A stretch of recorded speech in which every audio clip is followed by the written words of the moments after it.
Just got to add the entry gate. So these two side gates will be stationary for the most part.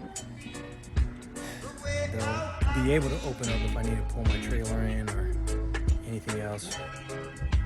They are going to lock into the concrete, and then this opening right here will have its separate door or separate gate.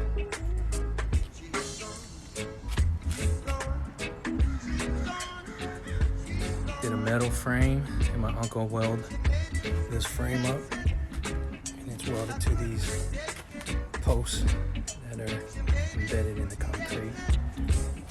These hinges are rated 1,000 pounds, so you can literally stand on this thing and it shouldn't sag.